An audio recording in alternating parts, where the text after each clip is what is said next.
Hello, today is Thursday, November 12th.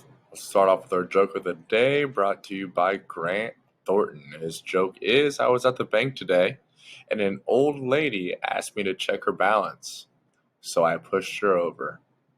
Nice one, Grant.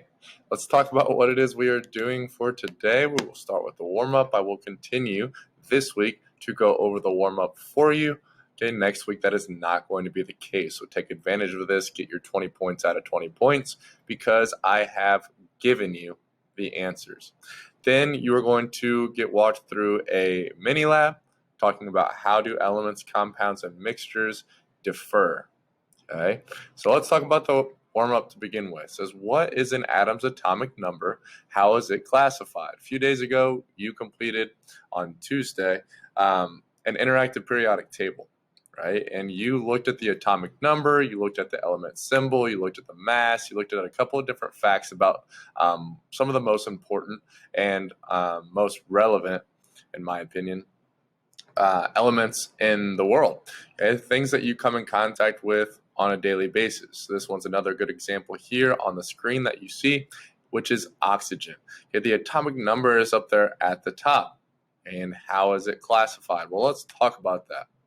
Okay, on the page I told you to go to, it looks like this. It says, look at the periodic table in the back of this book. In each block, the number under the element name shows how many protons each atom of the element has. For example, each oxygen atom has 8 protons. The atomic number is the number of protons in the nucleus of an atom. Remember, we have protons and we have neutrons in the nucleus. We have electrons in the electron cloud orbiting around the outside of the nucleus. How do we figure out what the atomic number is? Well, we count how many protons there are in that element or in that atom. So for example, if I go back a screen here, oxygen, the atomic number is 8. How do I know that? Because it has 8 protons in the nucleus. If you add or subtract protons in an element, you are going to change the atomic number, therefore you're going to have a different element. It says if there are 12 protons in the nucleus of an atom, that element's atomic number is 12.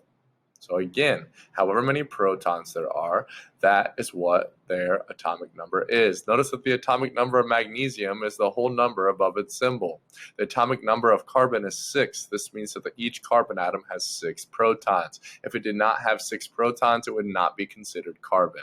Every element in the periodic table has a different atomic number. You can identify an element if you know either its atomic number or the number of protons its atoms have. If an atom has a different number of protons, it is a totally different element. So that is your answer. Let's go back again. What is an atom's atomic number? Well, it's how many protons there are in the nucleus. And that basically answers the second part too. How is it classified?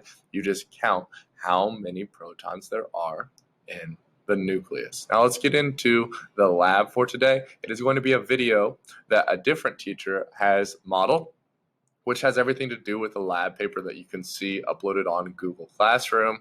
Okay, if you have questions about what to do on that lab, I'm going to be available through email all day.